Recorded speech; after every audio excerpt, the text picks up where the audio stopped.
Welcome to New Idea Live, the podcast of the Immigrant Institute. I'm Agustina Vergara Cid. When I discuss having freer immigration in the US, a common objection that I hear is something along the lines of if we have freer immigration, America is going to end up like Europe. But is this true? And what are these problems that are happening in Europe with immigration? And could these problems also happen in the US if we have freer immigration? With me are Onkar Ghate and Nikos Sotirakopoulos to discuss these issues. Welcome, guys. Hi. Hi, everyone. So, this is the claim that I commonly hear when discussing immigration, that we're going to have the same problems as Europe. What are the problems in Europe? That there's a huge Muslim immigration and that these Muslims, these immigrants, are not assimilating and they are breaking laws, they are assaulting women, and they segregate and they don't respect the customs or the laws of their adopted countries. So, Onkar, what do you make of this claim? I think the first thing that one has to do is distinguish between normal immigration, and part of what we're talking about today is thinking, can this happen in America? And when we think of immigration in America, what we're thinking about is individuals looking at America and thinking that there I can build a better life. There I'll be more free. I want to go there in order to work and live and build a better life. That's a very different context than the problems in Europe and the source, particularly when we're talking about Muslim. If you put it as immigration, what it really is and was is a refugee crisis. You have civil war in Syria, but also, I mean, you can think of it civil war in Iraq. I mean, there was evasion and then civil war in Iraq, civil war in Afghanistan, and people fleeing. That's a very different context. You all of a sudden have hundreds of thousands, if not millions, of people who are trying to get out of their country, of where they live, and go somewhere else. It's a refugee crisis. Part of what that means is that it's in part a foreign policy issue. There's a role for government here of what are you going to do when there's a civil war in another country, and all of a sudden there's a mass of people who are trying to leave that country and go somewhere else. And it's like they don't have any time even to take often their whatever resources they have, including money and so on, when they're fleeing. It's just such a different context. It would be like there's a difference between when they painted, oh, we've got a crisis at the southern border.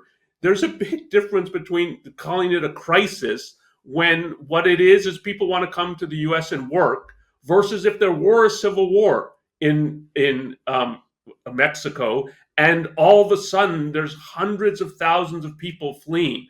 That you can't think, well, that's just an issue for the private people. How are you going to deal with this? There's a real role for government there.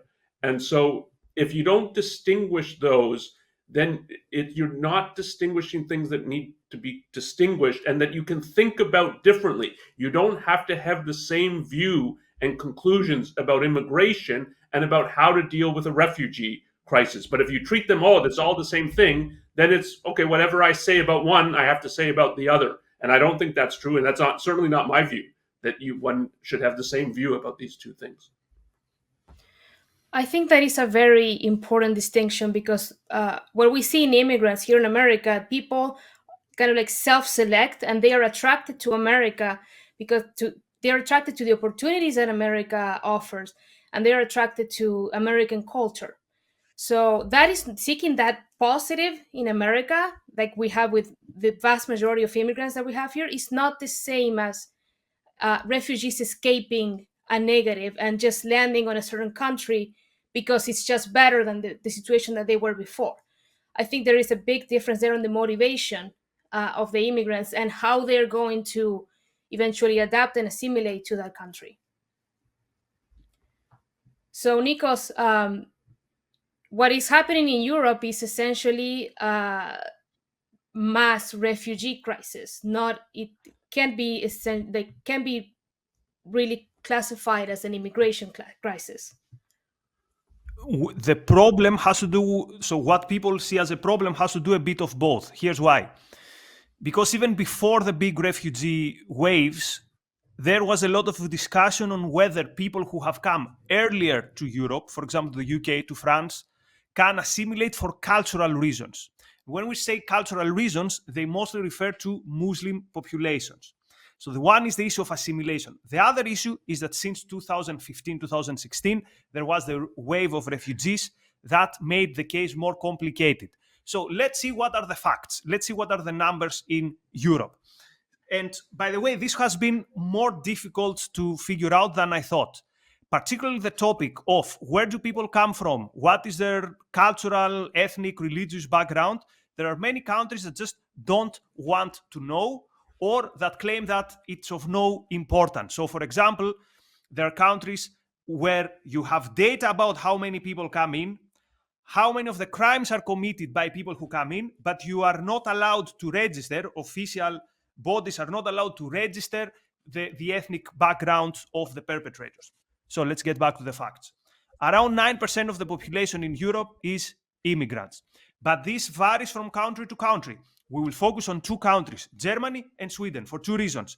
First, they're the countries that have the highest percentage of immigrants, and also they are the countries where we heard a lot of stuff about problems in assimilating recent waves of refugees. So in both Germany and Sweden, approximately 1 in 4 people is either an immigrant or they have been born in a house of immigrants.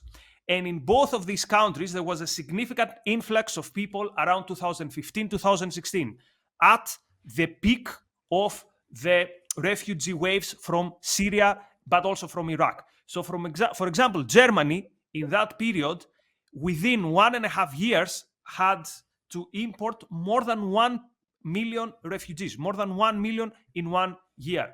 And recently they had the same issue with allowing approximately 1 million Ukrainian refugees. Now, what are the problems that are reported with welcoming these refugees? One problem is the rise in crime. So, and this is the area which is very, very difficult to find what the truth is. So particularly when it comes to crime of a sexual nature, sexual assault, rape, we see a similar trend in Germany and Sweden. We see that since the 2010s, there has been an almost 50% rise in these attacks, in sexual assault, rape. Now, is this because of the refugees? Again, it's very difficult to know. There seems to be correlation. It's very difficult to establish causation. Also, with this type of crimes, often the definitions change. So it's very difficult to say, yes, I can tell you that more refugees or more immigrants mean more sexual crimes. But we see an upward trend. That's the one issue. Another issue that is of concern to people is, do these people actually assimilate in terms of finding a job? And here the statistic is that from all the Syrian refugees that went to Germany, almost 15% of them found a stable job. Now, you could either say this is impressive, 50% is a big number. The other way of looking at it is that this means that hundreds of thousands are still without stable occupation, which means they're still a burden to the taxpayer.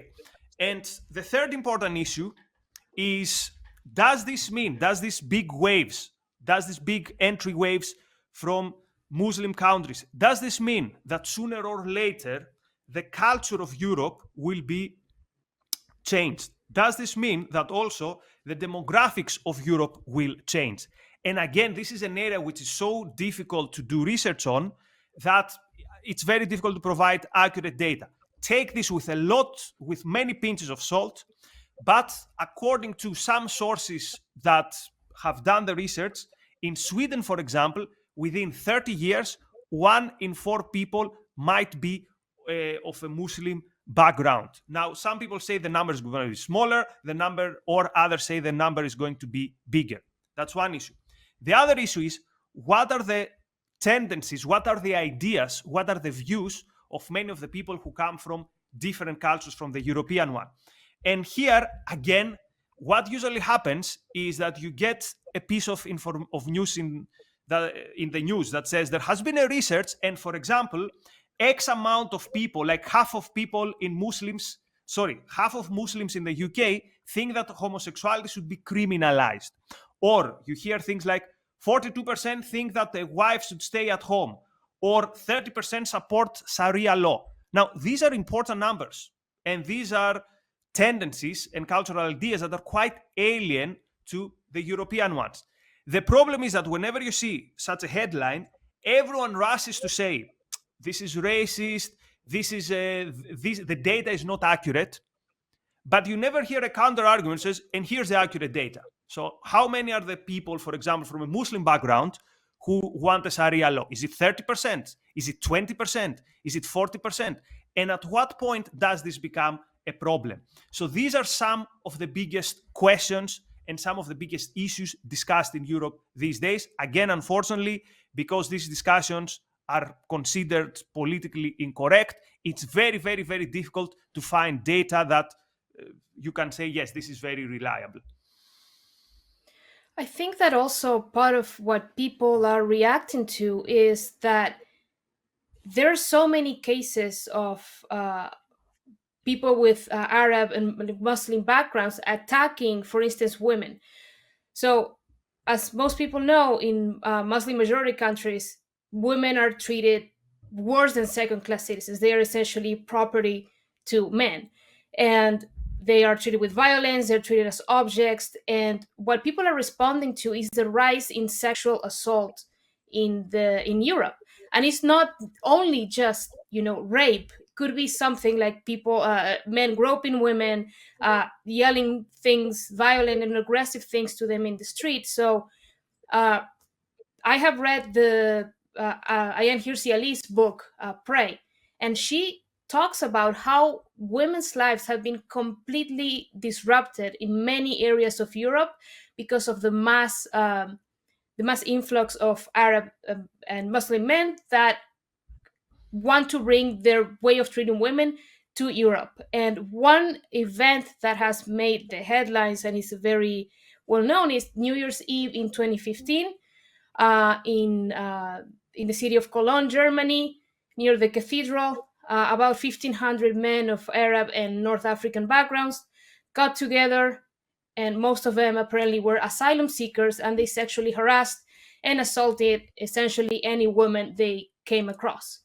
So I, as a woman and as a human being, I'm really disgusted that this is happening in Europe, and I think it's a concern that is the type of concern that people are responding to. Can this actually happen in America?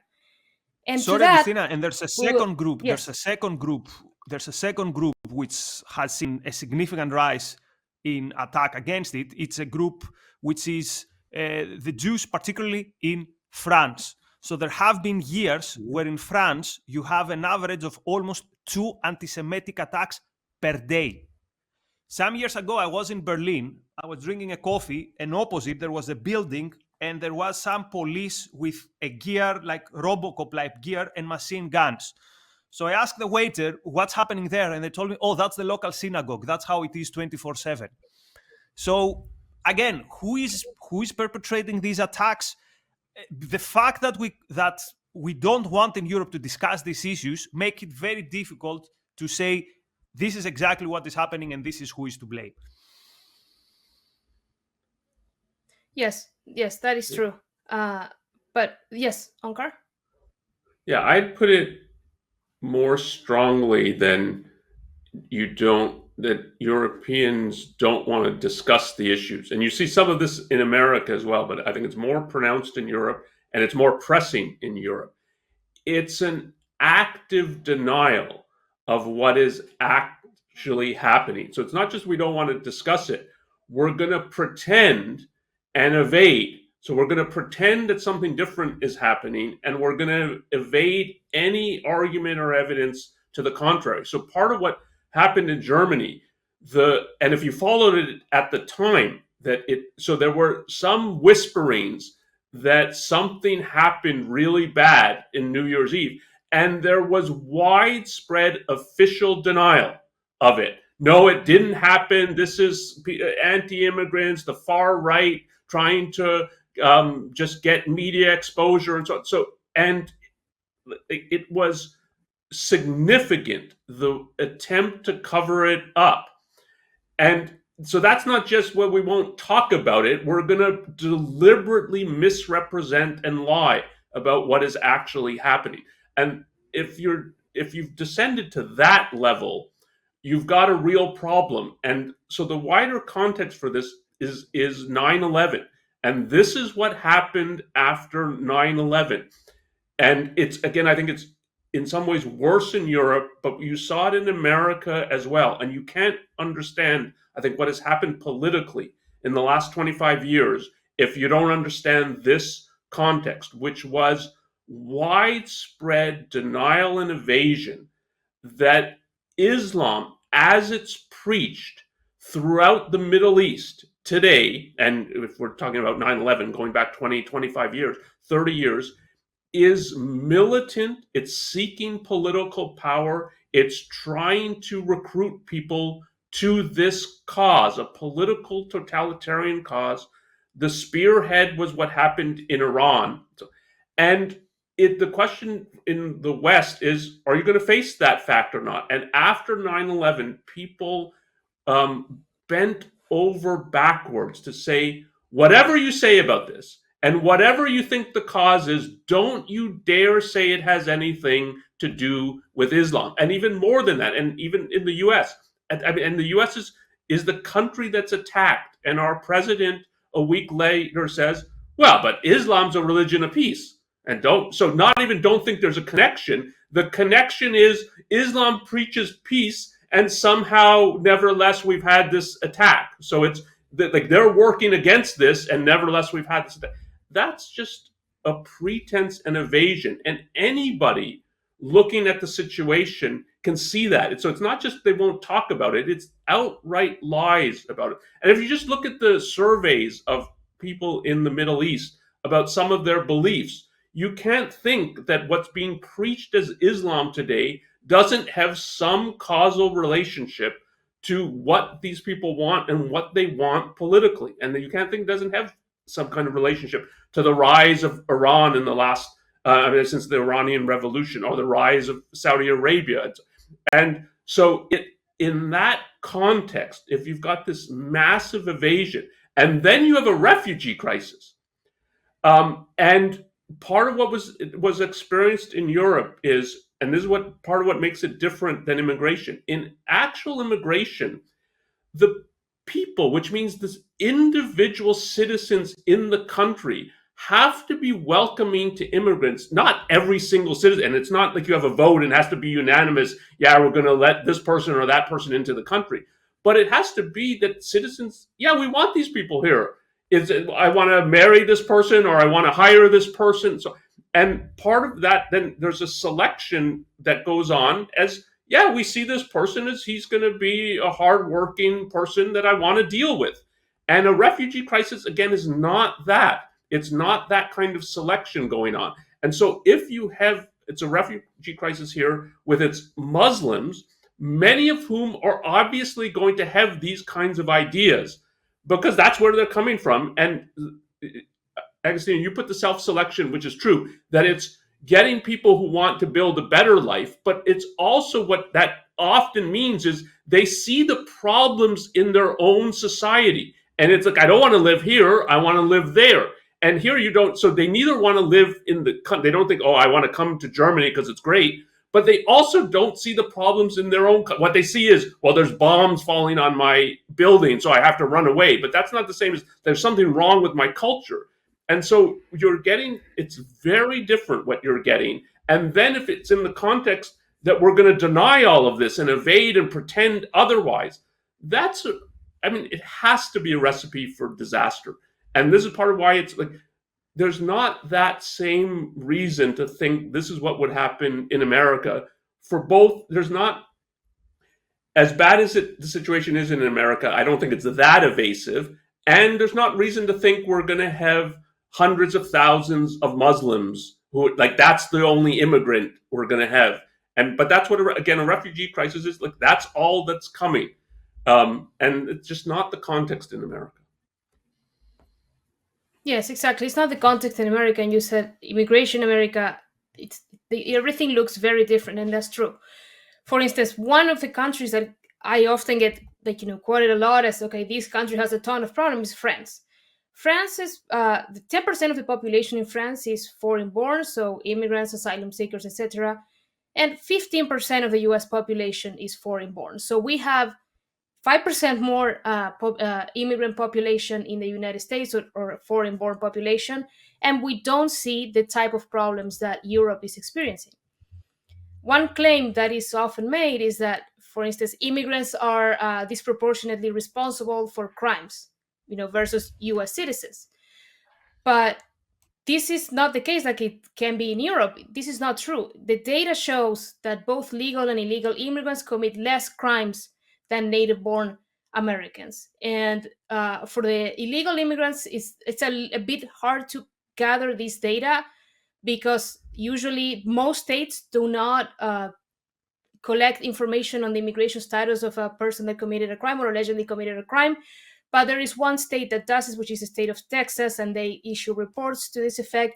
And we see in Texas that both legal and illegal immigration population are way less responsible for crimes than American citizens.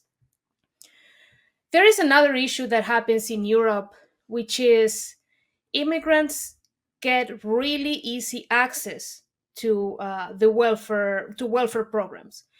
And I think this is a big issue, because I think that and you guys can tell me if you don't agree with this, but I think that a country that has very easy access to welfare for anyone that just arrives in the country and is seeking asylum, has not been granted asylum yet, they can live there and just collect welfare, that will attract a certain type of immigrant that is more reluctant to work, I think.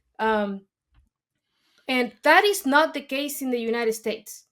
There's this myth that immigrants abuse welfare, but the reality is that legal immigrants, meaning people with green cards, don't get access to mean-tested federal welfare programs until 5 years after they have been present legally in the United States.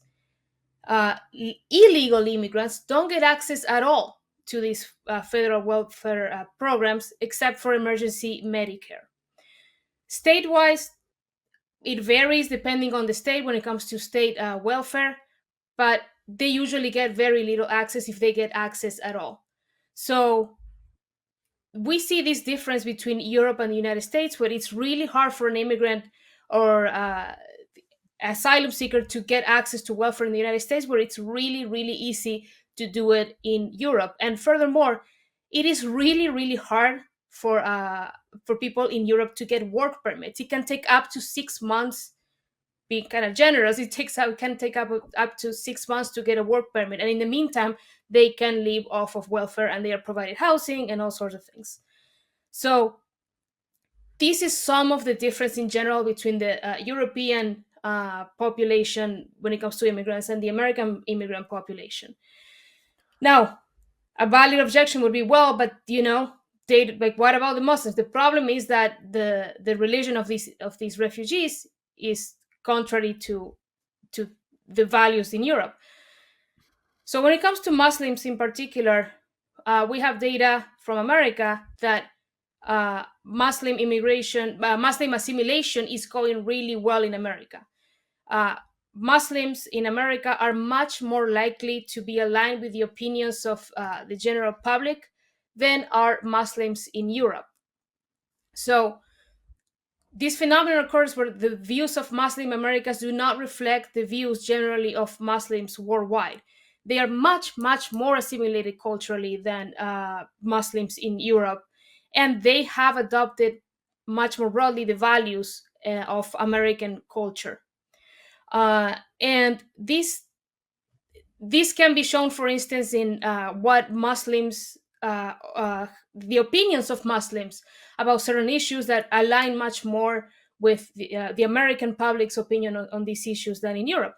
For instance, there's a study from Pew that says that while the vast majority of Muslims around the world are very much opposed to homosexuality, 45% of Muslims in the US consider homosexuality as morally acceptable. So they're completely fine with it. So contrast that with only 5% of Muslims worldwide that accept that homosexuality is morally acceptable. And there are other type of metrics, other research that has shown that Muslims in America are much, much, much more assimilated to American values, to America, than Muslims around the world. They're much more liberal in their opinions and the things they practice, much less likely to wear jihadis, niqabs, and this data. So this data has been changing dramatically in the last several years. So they are assimilating apparently at a really, really high pace. They're really assimilating really fast. So this is the type of things that point to, okay, we are not seeing these problems, the same problems in Europe as we see in America. We don't see, the same problems in America as we see in Europe when it comes to immigration, and specifically with Muslims, they are much more assimilated than European Muslims. So what is But difference there has, in... yes, go ahead. So the question is, what is different in Europe? Why don't they assimilate in Europe? So, and I think the answer is, you mentioned that they see the American values and they adopt them. And the question is, what are the values in Europe? Because Europe more and more is proud of not having any distinct values. So there have been many cases of high-level European intellectual leaders or politicians being asked, you know what, our culture is going to be eroded. And their answer is, okay, so what? Or they ask, like, what is our culture? So it's one thing to say we have a culture and it's in risk of being eroded, but Europe is one step further, which is, do we even have a culture? Do we even have distinct values? And here I want to say a very quick personal story.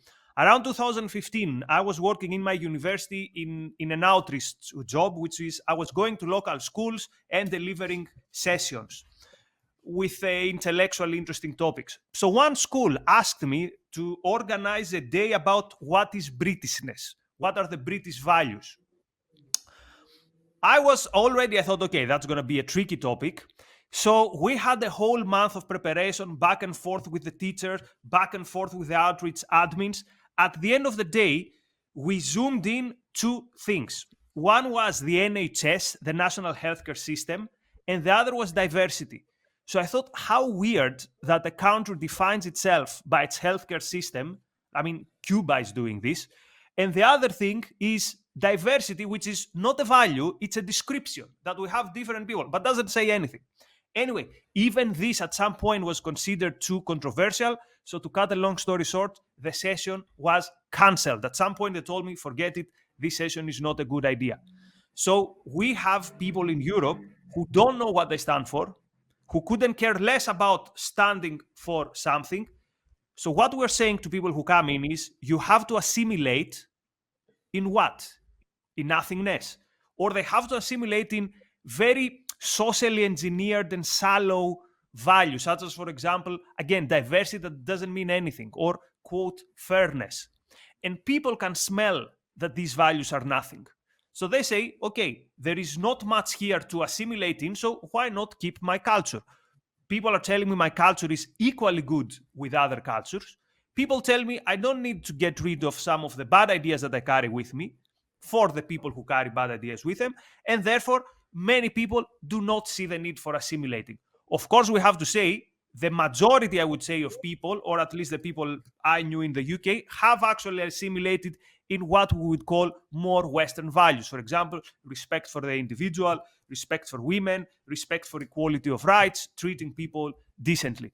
But Europe is in this moment in history when it really struggles to even accept that it needs to have some deeper core values. As, for example, the United States, the pursuit of happiness, the idea that you were born free and you have individual rights and property rights.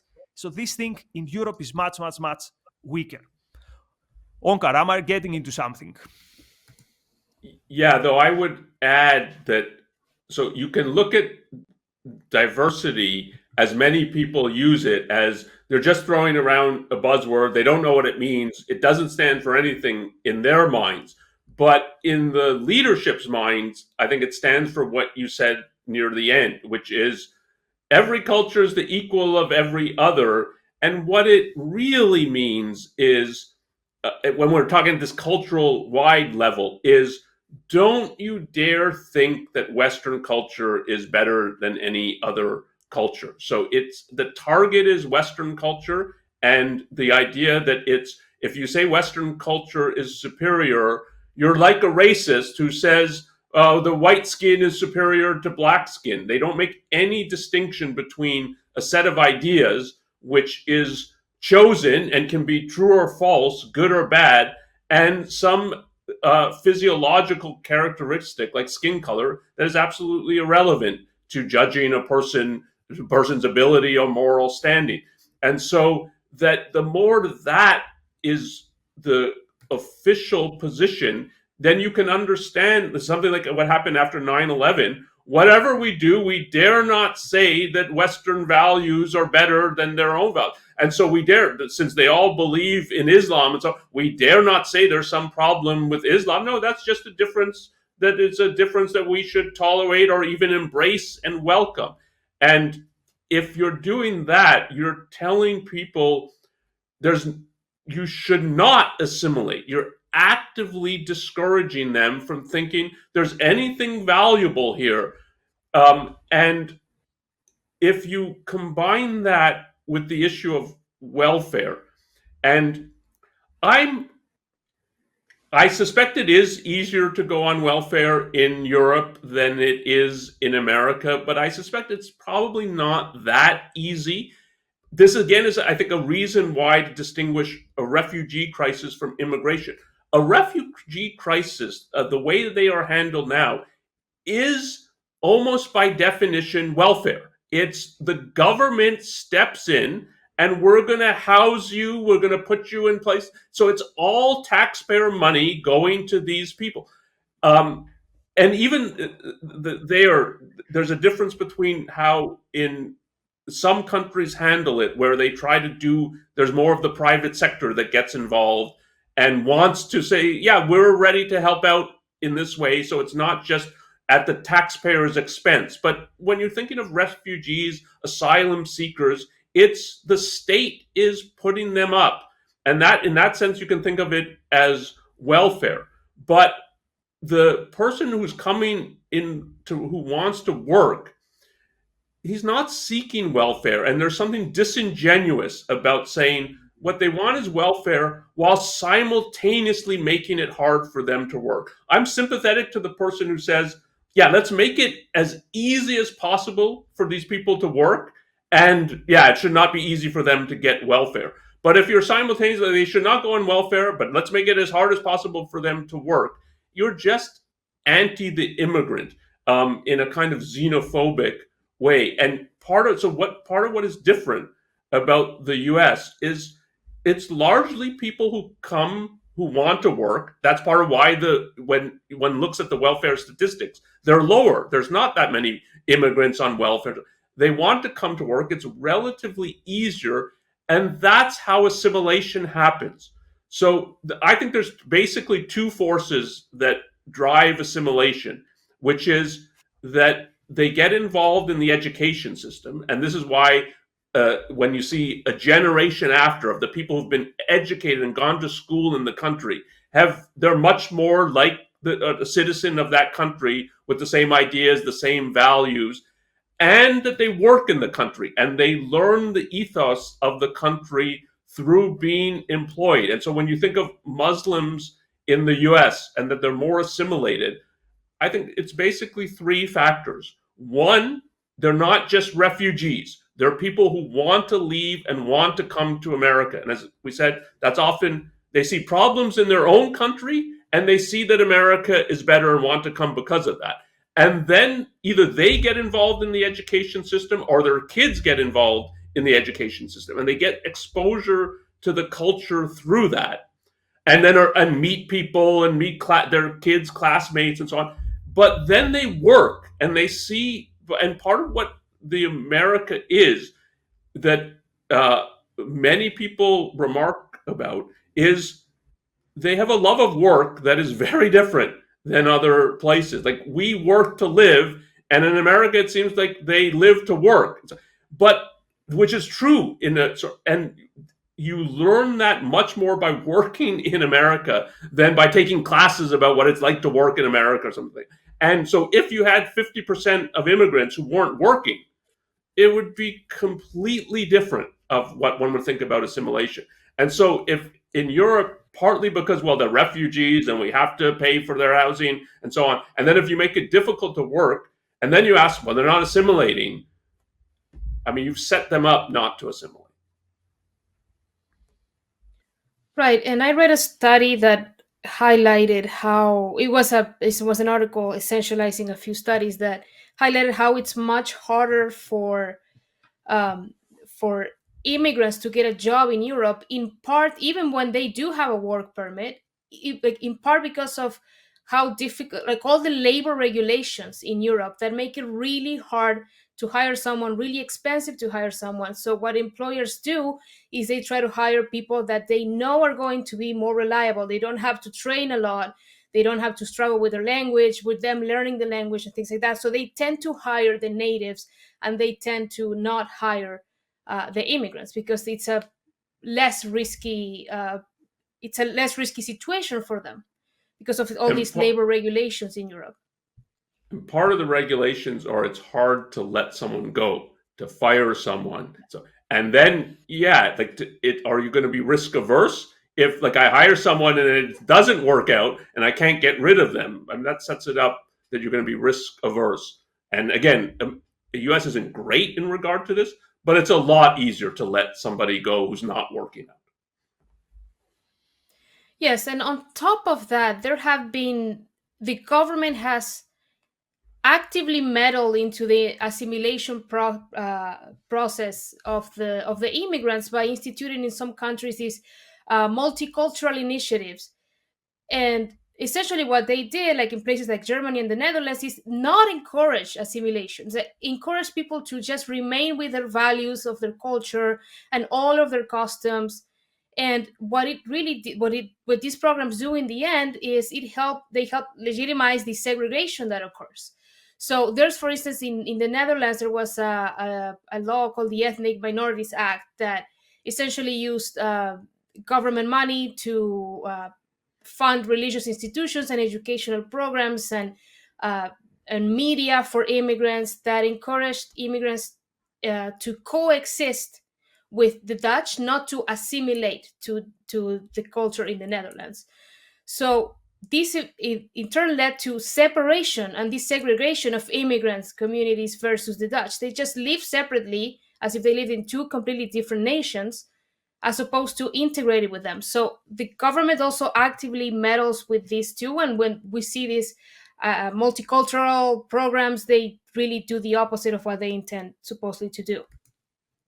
And part of the problem here is that many of the intellectual and political elites, for the lack of a better word, in Europe, they feel an important level of distance from their local population in terms of values, in terms of their sensitivities. And in some way, they see the immigrant as also a good chance of social engineering, of saying, okay, now we can change also the minds of these brutes, our natives that don't understand. So, but they don't do this in terms of we have these important values and we wish everyone will have these values. It's more like, okay, we're going to use again these social engineered values to impose them on the population, and we will do this via this idea of let the immigrants have their own values, but you people, the natives, cannot have their own values. And here's a point related to this. The more the government intervenes in welfare and economic regulation, the more immigration becomes a win-lose. Let me give you an example. In the UK, there has been a lot of discussions about what is the net cost of immigration to the taxpayer. So, for example, there have been pieces of research that say that immigration has cost the country 100 billion in the last decades. But this can be divided. For example, immigrants from within the EU have a net benefit to the economy. immigrants from outside the EU have a net cost. And of course, everyone has a net cost in the UK because usually it runs a deficit. But this would never happen if it weren't for the mixed economy, for the welfare state. You'd never see your peer, your co-worker, and try and think, okay, is he a burden on my wallet, or is he someone who is also contributing? Of course, this is not exclusively an immigration issue, but the fact that we have the welfare state, it makes every immigrant who comes in, we see them as, oh, this might be a bigger burden on my already overburdened wallet. So there are the objective problems of immigration, but what exacerbates this is the fact that, again, Europe is a continent and societies with very, very important confusion on what are our values, with a chasm, a gap of values between the intellectual classes and the rest of the population, and on top of that, a welfare state. So this creates the perfect storm that makes immigration such an issue which is almost unsolvable. And I think that this has to have started somewhere. Like, why are people so different in their attitudes about immigration, and society structured so differently from a philosophical standpoint? So I think it does go back to the founding of America and its development. So for starters, one thing is that immigration was essential to America's founding and its development throughout the years, and how America became to be what it is. Immigration was such a big aspect and component of that. While in Europe, I think immigration is much more recent than that. But Onkar, what else is there about America's founding that is different than Europe and helps inform this different perspective in America when it comes to immigrants? It's the whole idea of the American experiment, which is I like that language. I actually know people who don't like it, but I like it in this sense that what America was something radically new. And in that sense, it's an experiment. It's not just copying what happened in the past and we know it works. It's rather what the American founding fathers, though they learned from the past, they wanted to set up a system that had never existed before in human history, a system in which the government has a crucial role, but a highly delimited role. Its role is to secure and protect the rights of individuals, which means the freedom to live their lives, to think, to produce, to keep what they produce, and pursue their own happiness. And it's that idea at some level. It's not that every immigrant coming from around the world could articulate the founding fathers' vision for what government should be and why it's radically new, but they had a sense that I'm going to be free there in a way that's not true in my home country, and it's not true if I just moved from England to France or something. My parents are immigrants, one from Germany, one from India. They came to Canada rather than the US, but part of it is that, yeah, I'm coming to North America. There's something new going on there that has never happened before. I want to be part of that, and I want to pursue my own life there, but also be part of this experiment that we're going to build something new. And it's, again, since it's based on an idea, it didn't have, and was new, and they thought of it as new. We don't care what you have thought about in the past, what your background is, what your great grandfather did. If you're interested here in coming to America and building something new, then you're welcome. And even putting it that way is putting it in terms of an ideal. When you read about the history of immigration to America, it's a lot of groups start off by being demonized. Oh yeah, we don't want the Irish, we don't want the Italians, we don't want the Chinese. But the wider idea was, yeah, but this is supposed to be a country for the individual. And you're supposed to be able to pursue your own happiness. And what does it matter that somebody's Italian or Chinese, born in Italy, has Italian parents, and so on? And it's that idea that won out. And it didn't win out easily, but to say America's a country of immigrants, that's the experiment that went on. And what it showed is, yeah, what America did was liberate talent, intelligence, productivity from around the world. When you read about the heroes of American industry, of American science, so many came from other countries, and they're able to prosper in America and weren't in other places. And that's the experiment. And it was a hugely successful experiment. And that's just not the context for Europe. And so there's something that America in its soul knows, yeah, immigration is good. Even though there's a large faction now that's against immigration and so on, there's a sense that, yeah, but American immigration go together. And it's true that they go together, because if it's based on an idea, it's open to anyone from around the world. And I think that absolutely informs, like, to this day, how people view immigrants. Like, I think you were referring to earlier. Essentially, if you want to come here and work and be productive and be peaceful and build a better life, like, Americans view you as an American. I mean, I've been like, I remember one conversation I had with someone once when I was a few years ago when I began working at ARI.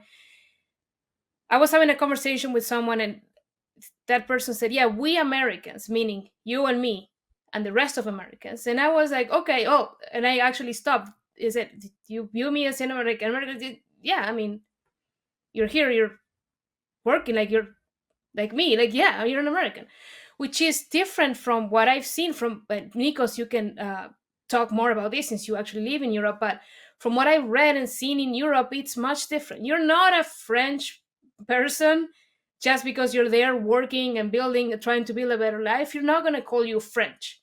In Germany, they're not going to call you you're a German because of that, and that is just really different, I think, from the two societies and cultures.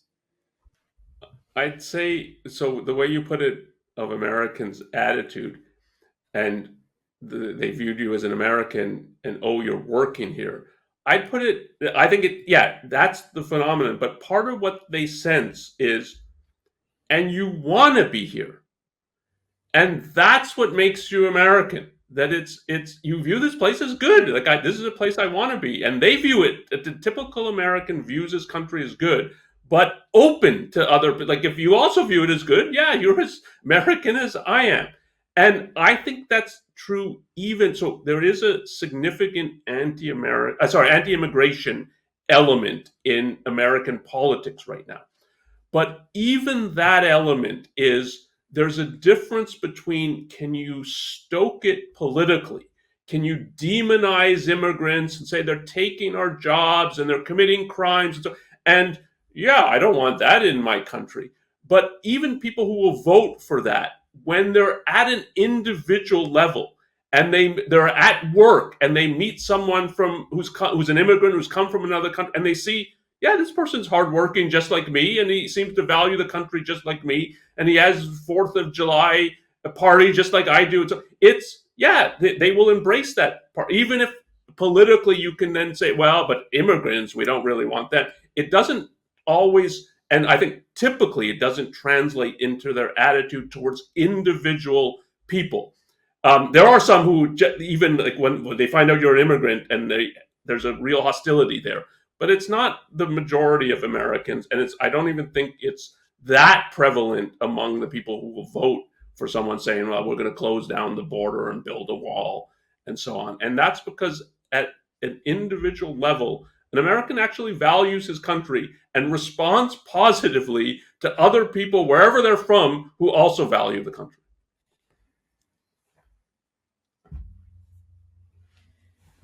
Okay, so I have a question, and I think it's a valid question that people would ask. So if we have that in Europe, these refugees and these asylum seekers and just foreign-born people that are immigrating and committing crimes, such as is prevalent in Europe, and Hirsi Ali claims that they have almost like total impunity. They know they can kind of like get away with it. Even like people that have deportation orders because they have committed a crime, including sexual assault and things like that, they are just they can live years in Europe without actually having that enforced, without actually being deported. So, and part of the claim, like we had discussed, is that politicians, governments look the other way because it's seen as racist to enforce these laws and to call out the fact that, okay, these people were asylum seekers, they were refugees from this particular country that is Muslim majority. It's seen as a really racist, xenophobic. Could that ever, if we had an influx of Muslim immigrants, which we have said it probably wouldn't be, for several reasons, that big, but let's say we have an influx of immigrants that begin committing crimes. Do you think that same mentality, given what we are seeing culturally, could actually happen in the US, or would the law be enforced regardless? I think it's possible it could happen. I think it's much less likely that it can happen, but one sees elements of it. So, and take both the US and Canada, and they're interesting, the similarities and differences as well. So, I mean, this is part of the issue when people talk about a city like Chicago and that it has real ghettos. The crime is very high there. And there's a worry, and I think it's a worry founded in fact, that the police avoid it in certain kinds of ways and are not upholding the law in the same way that they would in a prosperous neighborhood. And the real victims of that are the peaceful people. They might be poor, they might not be making that much money, but in those neighborhoods who actually want better and more effective policing. And they're not getting it. And they're not getting it in part because it's seen as, well, it would be, that is tyrannical or racist to do this. This was part of Black Lives Matter and to get rid of the police and so on. If when you go into some of these neighborhoods, it's not as though the people there, even if they have black skin, they're all against the police. They want effective policing. They don't want police who harass them and so on, but they're not anti-police because they recognize they're the victims and the primary victims of the kind of crime that goes on in their neighborhoods. And so if that can be overlooked, and I think there's an element of I think we're going to leave that and not really impose the law there or fully impose the law there. You can imagine that happening in regard to immigration. And you can even think in the history of the country, part of that you get, so it's a natural thing for immigrants to first go into certain neighborhoods and so on, where, okay, people, I don't yet speak the language, but I can interact with people who speak the language from where I'm coming. So there's Italians that go into parts of a neighborhood, Jews who go into parts of a neighborhood, Irish and so on. And that you can get crime in those neighborhoods. And again, if you don't have full policing, it's easy for that. Part of why the issue of a refugee crisis matters is it makes a difference if you have, there's some people coming from Italy, some people coming from China, it's not all one whole alien thing that has come, but a refugee, and if they're all coming from countries that have a similar religion, similar ideas, you all of a sudden have hundreds of thousands of people like that. And that makes it easier that you could get what they call no-go zones in Europe and so on. And then if you have that, we're not going to police this, and that it would be racist or imposing our Western values that's wrong to intervene in these kinds of places, that's a recipe for disaster. And part of what's interesting about Canada, so Canada's more multicultural than the US and will push more, like all the cultures, they're equal and so on. And it's a land of immigrants. I mean, the percentage of the population that is immigrant and coming from elsewhere is very high in Canada, but it's coming from across the world. And that makes a difference, and it makes a difference even for multiculturalism, because it's these people coming from all kinds of different places, speaking different languages and so on. And a common denominator is, well, we'll meet by speaking English or French, and we'll learn the values of Canada and so on. And so there's less of a problem, even though it's more multicultural, because it doesn't just have refugees from one area of the world and like a lot of them who have come into the country in a very short period of time, and then thinking, well, what multiculturalism requires is telling them they're as good as us and they don't have to assimilate, and there would be something wrong if they assimilate. So that's just a different circumstance, and that's again why there's something unique going on in Europe. It's a combination of forces, that combination of forces is producing a disastrous result, I think. And you mentioned, Onkar, the issue of language, and how people come together. Like they come from all parts of the world speaking different language, and they come together, like in Canada, for instance, to speak English or French. And Ayn Rand makes a point related to this in her essay. Well, it's a talk that was turned into an essay, Global Balkanization. And I think you can explain it better than I can, Onkar, what the point that she makes has a whole hypothesis of the importance of language in cultures. Well, yeah, so that you can take two different angles on it. So one, just the assimilation angle, and then the wider issue I think that she's raising. Because the global balkanization is an article about tribalism, and that's the wider issue. But just in terms of assimilation, it is another factor. So I put education and work as the two main things that drive assimilation into a culture. But another is that you have to learn to deal with the government and with the law of the new country to which which you now find yourself in and you want to live in.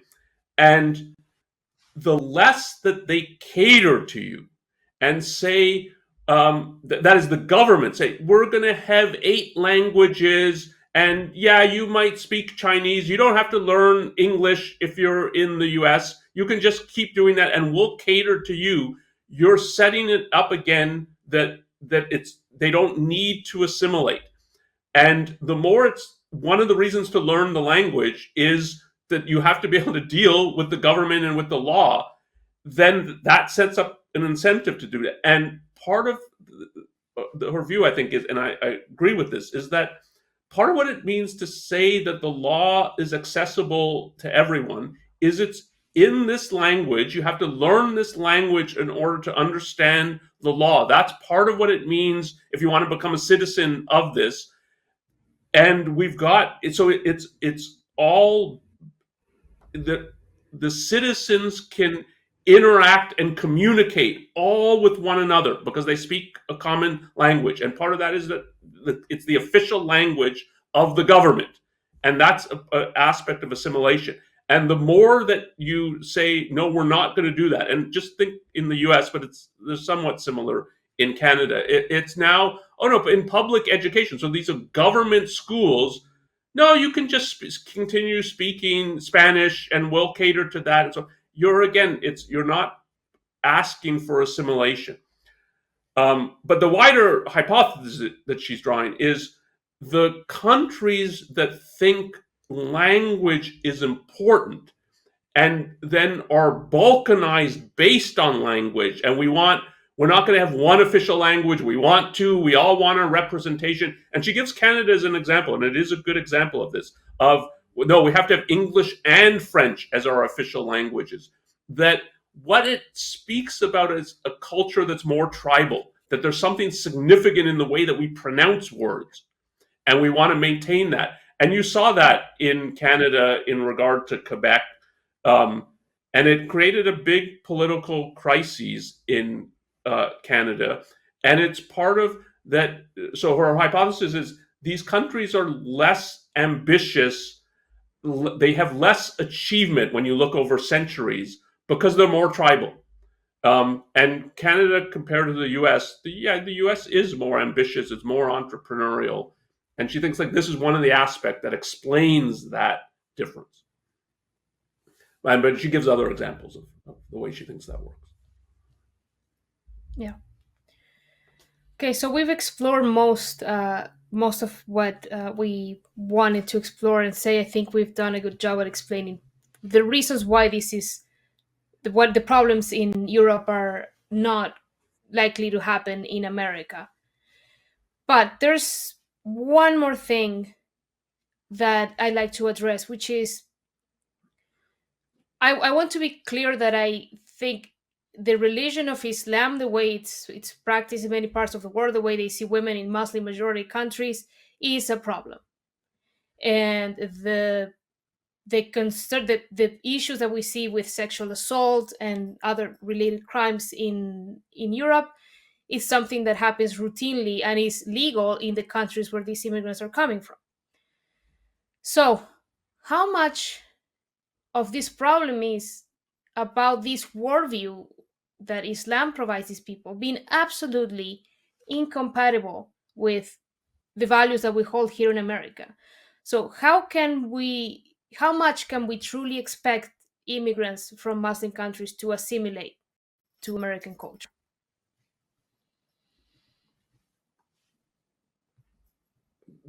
So it's true that it's a problem in the Islamic world today, but it's not as though it's the only place like this. And take another set of immigrants who've assimilated more, I think, which is immigrants from India, Pakistan, Bangladesh. It's not, they haven't completely, and there's problems in regard to that, but problems for the same reasons that they have a worldview that is preached in those countries. Again, it's not that everybody shares this worldview, but that is pretty anti-woman. And if you read stories about just about India and the status of women in India, nobody can think the status of women in India is that good and anything like on par of a Western country. And so people with coming from those countries have aspects of that kind of worldview as well. And part of assimilation is that you see that in this country, that kind of viewpoint is unacceptable. And the less they hear that message, the less they're going to assimilate. And part of what's happened, something distinctive in regard to Islam, because it's militant, that people are much less, and much, like, it's hard to exaggerate how much less they are to talk about, to speak about, and to criticize this. And there were just recently, I think is it in regard to the Barbie movie, or I forget which, that Hindus are protesting the way that they're depicted. And part of what they say is that if something from Islam was depicted like this, you guys would bend over backwards at editing it out of your movie. But you don't do it. You don't cater to us like this. And there's an element of truth to that. And certainly if you broaden it to other religions, there will be all kinds of criticism of Christianity, of the Mormons, and so on, and down the line until you get to Islam. And part of it is precisely by how militant the religion is. There's some genuine fear, and there's some kind of cowardly fear, I think, in regard to that. So that creates a special circumstance in which it seems like Islam is the only place that this is like, that the women are second class or worse than second class. Like, they're the only ones who have this viewpoint. That's crazy if you think of what goes on around the world. But they have a kind of special status that they're given a pass in regard to this. And then if you ask, well, they're not assimilating the way other people are assimilated. Yeah, we're actively discouraging them from doing so. And that's part of what is so monstrous in the way that Islam has been given a pass. And you can think of it's not only, but after 9/11, that you would still give it a pass is monstrous. And yet that's part of what goes on. And so there's a special circumstance in regard to it. But it's not as though it's special that people have backward views of women and then they come to America, Canada, Western Europe, and that they have to learn something different. I mean, that's true for a lot of cultures of what they're coming from and what they're going to. There's something good and distinctive about the Western world that women have achieved equal status. So I think that part of what needs to that we need to see here in America is to look at Europe and see how these they have given this. I mean, obviously, as you said, like it has happened in America, but not to the extent that is happening in Europe with this multiculturalism issues, and they just look the other way because, oh, I don't want to appear xenophobic if I highlight the fact that he's an asylum seeker that committed this crime. And overall, this view that these values that these people hold are equally good as the values in European society. And Nikos, you highlighted too that, well, the Europeans just don't have many important values at this point anymore. They're not willing to defend anything and stand for anything. So what are they like? What are immigrants assimilated to? It's like a nothing. So Nikos, any parting words? Well, the parting words is that the immigration problem has put Europe is seeing its problems. That's why I described it as a perfect storm. It is a big challenge how you assimilate all these people.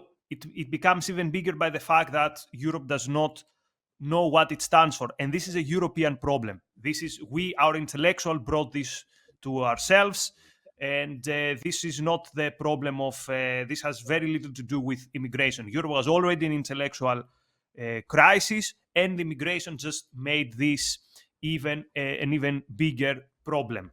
So at the end of the day, it has to do with again, philosophy matters, idea matters, and Europe was naked on this field.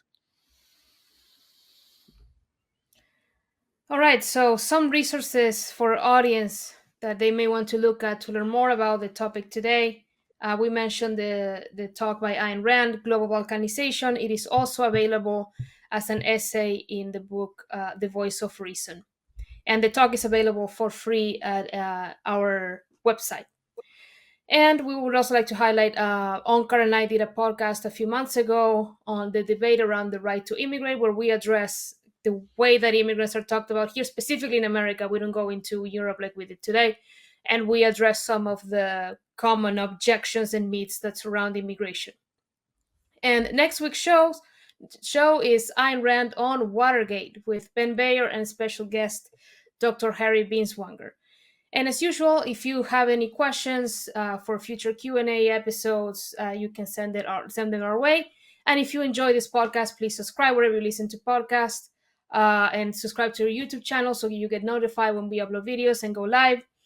And if you have any questions or comments about this week's episode or ideas for a future episode, you can email us at newideal@aynrand.org. And we read all of the emails and we respond to many of them. So thank you, Onkar and Nikos, and we'll see you all next week.